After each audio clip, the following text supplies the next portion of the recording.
आज जिस विषय पर बात करने वाले हैं वो है स्त्रीत्व और पुरुषत्व की कुदरती मगर आश्चर्यजनक विशेषताएं एवं मर्यादाएं। हर स्त्री और पुरुष को यह बातें जान लेना बहुत जरूरी है। शुरुआत में ही एक स्पष्टता कर देता हूं कि बात स्त्रीत्व और पुरुषत्व पर होगी, नहीं कि स्त्री और पुरुष पर। समझने के लिए, समझाने के लिए दृष्टांत के रूप में स्त्री या पुरुष शब्द इस्तेमाल करूंगा, लेकिन हमारा मुख्य कॉन्सेप्ट स्त्रीत्व और पुरुषत्व का होगा। हर स्त्री अधिक या अल्प प्रमाण में स्त्रीत्व का गुण धारण करती है, हर पुरुष अधिक या अल्प प्रमाण में पुरुषत्व का गुण धारण करता है। इस तरह हर स्त्री अलग अलग प्रमाण में स्त्री होती है। हर स्त्री में अमुक प्रमाण में पुरुषत्व का अंश होता ही है। हर पुरुष में अमुक प्रमाण में स्त्रीत्व का अंश होता है। प्रकृति के यह दोनों ध्रुव संसार रेखा पर कहां और कितनी दूर अवस्थित है, इससे तय होगा कि शादीशुदा जोड़ों का जीवन सफल रहेगा कि असफल। इसे सुनने से पहले सुनने वाली हर स्त्री को यह मानकर सुनना है कि वो थोड़ी पुरुष भी है। सुनने वाले हर पुरुष को यह मानकर सुनना है कि वो थोड़ा स्त्री भी है। कोई भी पूर्ण स्त्री या पूर्ण पुरुष नहीं होता। चलिए हमारे विषय की ओर आगे बढ़ते हैं। पुरुष शब्द को पुरुषार्थ के साथ संबंध है। उसे पुरुषार्थ अर्थात श्रम करना पड़ता है। शारीरिक संबंध से लेकर जीवन निर्वाह की तमाम गतिविधियों में उसे ही ज्यादा श्रम करना पड़ता है। पुरुष में पुरुषत्व के कारण पुरुषार्थ का दायरा बड़ा होता है। पुरुषत्व का गुण क्रियाशीलता को दर्शाता है, सक्रियता को दर्शाता है। इस अर्थ में इस गुण को पुरुषत्व कहा जाता है। कठोरता, स्पष्टता, अभिमान, रुक्षता यह पुरुषत्व के स्वाभाविक गुण होते हैं। स्त्री की बात करें तो स्त्री शब्द को स्थिरता के साथ संबंध है। उसे श्रम का सम्मान करना पड़ता है। शारीरिक संबंध से लेकर जीवन निर्वाह की तमाम गतिविधियों में उसे श्रम का सम्मान करना पड़ता है। स्त्री में स्त्रीत्व के कारण अक्रियाशीलता का दायरा बड़ा होता है। स्त्रीत्व का गुण स्थिरता अर्थात अक्रियाशीलता को दर्शाता है, निष्क्रियता को दर्शाता है।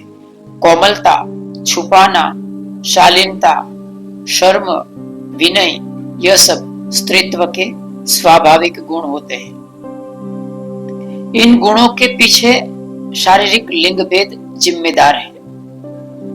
स्त्रीत्व और पुरुषत्व के शारीरिक मानसिक भेद को हम नकार नहीं सकते हैं।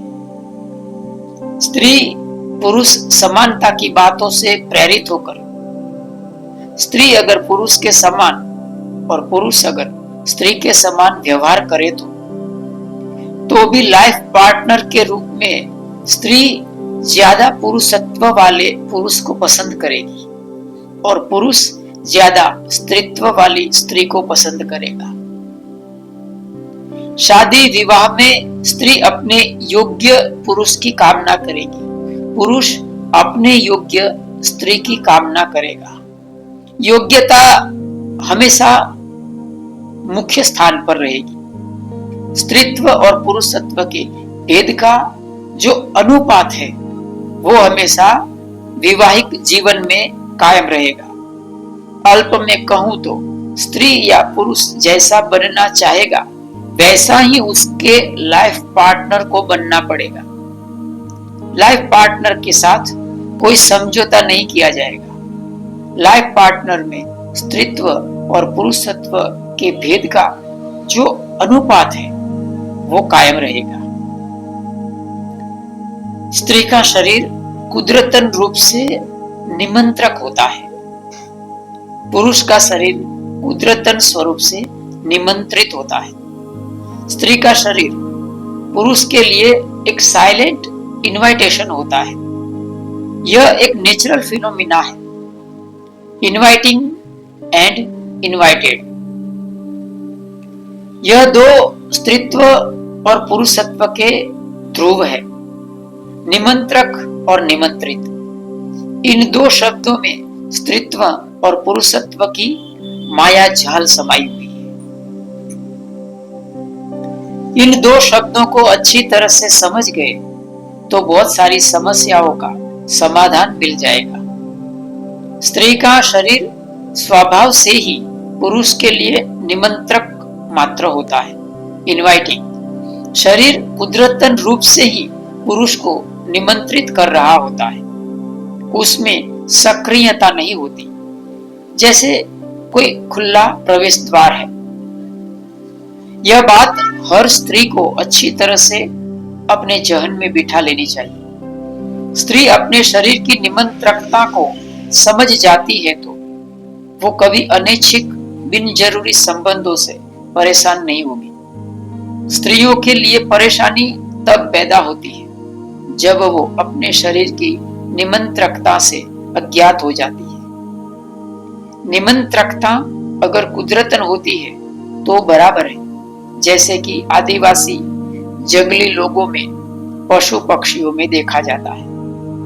ऐसी निमंत्रकता समस्या पैदा नहीं करेगी, लेकिन इरादे से शरीर को अधिक निमंत्रित बनाया जाए और वो भी पब्लिक स्थानों में, तो यह माने गलत हो जाता है। फिर स्त्री के लिए समस्याएं पैदा हो सकती है। इसीलिए समस्याओं से दूर रहने के लिए दो बातें हर स्त्री को अपने जहन में बिठा लेनी चाहिए। एक तो उसे आत्मनिर्भर बनना पड़ेगा। दूसरी बात, उसे अपने शरीर को अनिमंत्रक बनाना पड़ेगा। शरीर की निमंत्रकता सिर्फ उसके सामने ही रखनी चाहिए जिसको वो प्रेम करती है या जिससे उसने शादी की है। किसी भी पुरुष के जीवन में स्त्री का होना सत्य से आंख मिचौली खेलने पर मजबूर कर देता है। उनके लिए नग्न सत्य की रजुआत करना स्वयं की स्त्री के लिए असुरक्षा पैदा करता है और उसका कारण हमारी असंतुलित पुरुष प्रधान समाज व्यवस्था है। आए दिन मीडिया पर स्त्रियों पर बलात्कार, अत्याचार की घटनाएं सामने आती है। बलात्कार, अत्याचार स्त्री पर नहीं होता और ना ही बलात्कार पुरुष करता है। बलात्कार पुरुषत्व द्वारा स्त्रीत्व पर किया जाता है। बलात्कार हमेशा स्त्रीत्व पर होता है, पुरुषत्व पर नहीं। इक्के दुक्के किस्से को छोड़ के क्यों स्त्रीत्व कभी बलात्कार नहीं कर सकता? यही वो सवाल है जो हमारे सामने स्त्रीत्व और पुरुषत्व को समझने के लिए सही मापदंड बनाएगा। अघोरी के बारे में एक घिनौनी बात सुनने को मिलती है कि वो स्त्री के मृत शरीर के साथ शारीरिक संबंध बनाता है।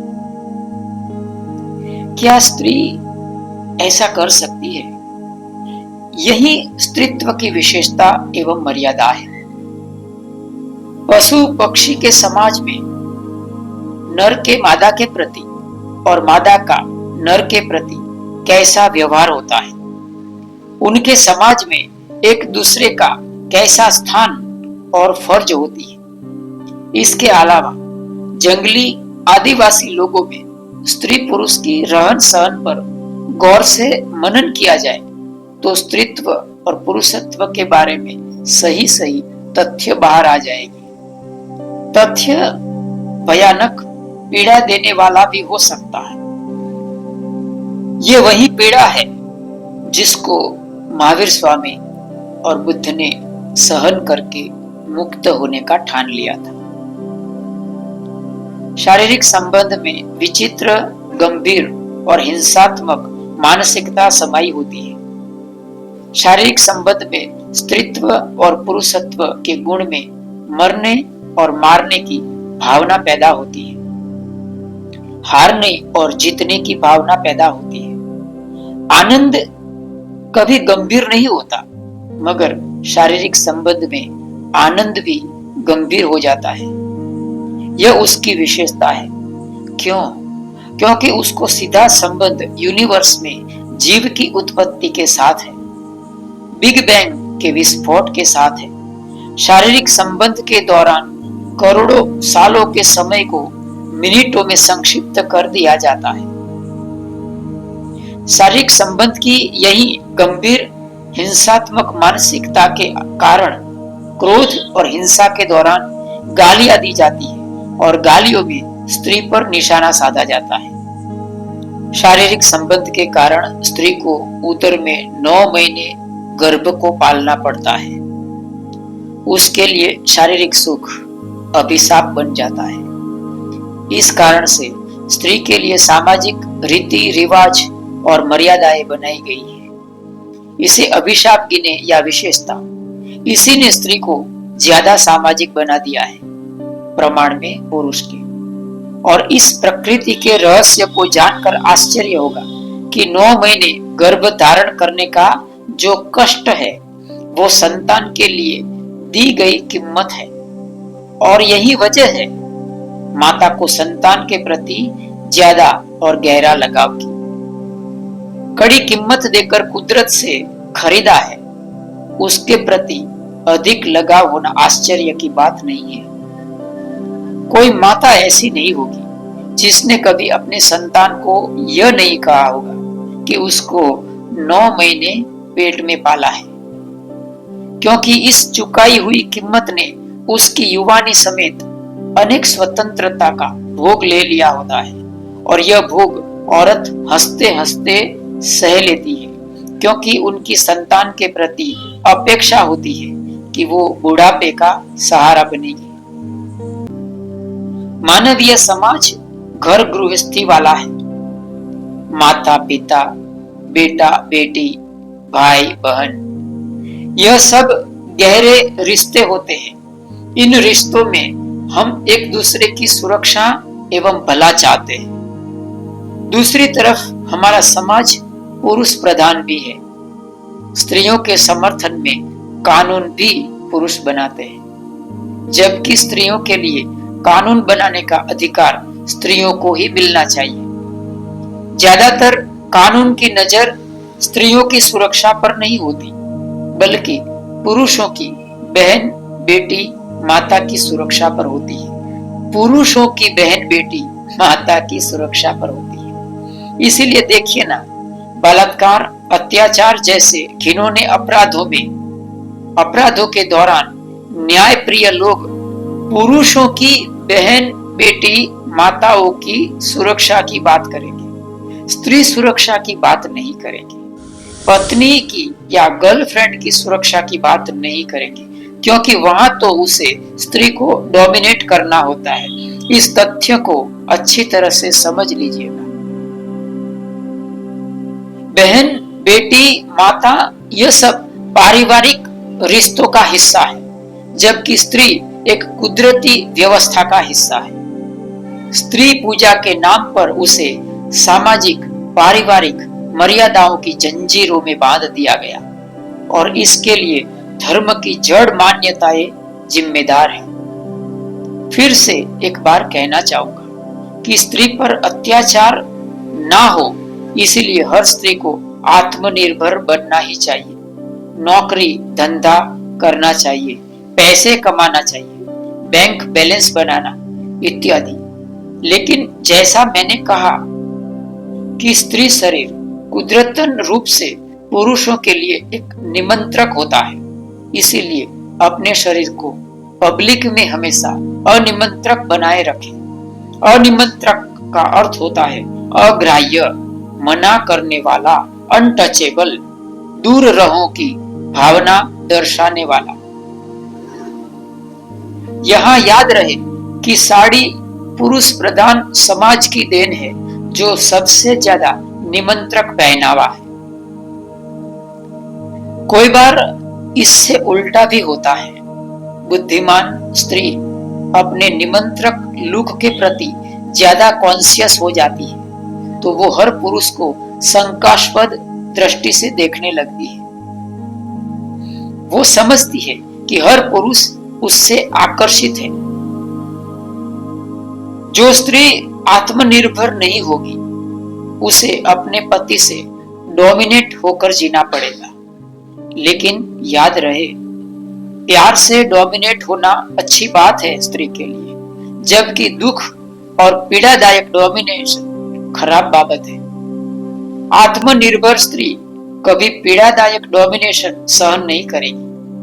वो प्रवाही की तरह बनकर नहीं रह जाएगी, जिसको जैसे पात्र में डालो वैसा बन जाए, क्योंकि स्त्रीत्व का गुण स्वीकार भाव, स्थिरता, पैसिविटी, ग्रहणशीलता दर्शाता है। पुरुषत्व का गुण इससे बिल्कुल विरुद्ध होता है। जो स्त्री आत्मनिर्भर नहीं होगी, उसे प्रवाही की तरह बन जाना पड़ेगा, अर्थात हर हालात को स्वीकार करके जीना पड़ेगा। पति के सामने, घर वालों के सामने वो हमेशा लाचार रहेगी, क्योंकि उसके पास जीने के लिए जरूरी पैसे की आवक का कोई सोर्स नहीं है।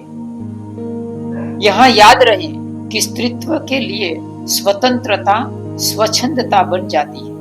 परिणाम स्वरूप वो खुद का ही अहित कर बैठती है। शारीरिक संबंध में स्त्री को पुरुष से ज्यादा बलिदान देना पड़ता है। शारीरिक संबंध में उसे सुख को भी सहन ही करना पड़ता है। और गर्भ निरोधक की आशा मत रखिएगा, क्योंकि गर्भ निरोधक कुदरत की इजाद नहीं है। इसीलिए जैसा मैंने आगे कहा कि काम सुख स्त्री के लिए अभिशाप है। उसे अपने उदर में गर्भ को पालना पड़ता है, और वर्तमान में तो सिजेरियन वाला जन्म दर उत्तरोत्तर बढ़ता जा रहा है। 9 महीने तक पीड़ा उठाना, 9 महीने के बाद पेट की सर्जरी का दुख उठाना, और बाद में 1-2 साल तक बच्चे को दूध पिलाना, बाकी के 20 साल तक उसके लिए खाना बनाना, उसके कपड़े धोना। पुरुष और प्रकृति ने मिलकर स्त्री को नारकीय पीड़ा में झोंक दिया है। जाते जाते देश दुनिया के धुंधले भविष्य के बारे में कहना चाहूंगा। हम सब एक अनजान भविष्य की तरफ तेज गति से जा रहे हैं। आर्टिफिशियल इंटेलिजेंस AI इस गति को भरपूर ईंधन दे रहा है। इस AI के कारण भौतिकवाद की पराकाष्ठा पर मनुष्य में से भावनाएं शून्य हो जाएगी। तमाम संबंध, तमाम व्यवहार एक सौदा बन जाएगा। प्रेम और स्त्री पुरुष के शारीरिक संबंध भी एक भौतिक सौदा बन जाएगी। मनुष्य एक जैविक यंत्र मानव बन के रह जाएगा। यह परिवर्तन से स्त्री पुरुषों के संबंध में भयंकर उदासीनता पैदा होगी। सेक्सुअल ड्राइव और प्रजनन क्षमता पर बहुत प्रतिकूल असर जन्म लेगी। देश दुनिया में निसंतानता बहुत व्यापक हो जाएगी। स्त्री का शरीर मां बनने के लिए काबिल नहीं रहेगा। इस भावी को जान जान कर भी हम रोक नहीं पाएंगे। हंसते हंसते हमारी ही कब्र खोदेंगे। विज्ञान मनुष्य की आबादी बनाए रखने के लिए वैज्ञानिक उपकरणों में ही स्त्री पुरुष के सेल्स को मिलाकर नए नए बच्चे पैदा करेंगे। यह सिर्फ मनुष्य जाति को जिंदा रखने के लिए होगा।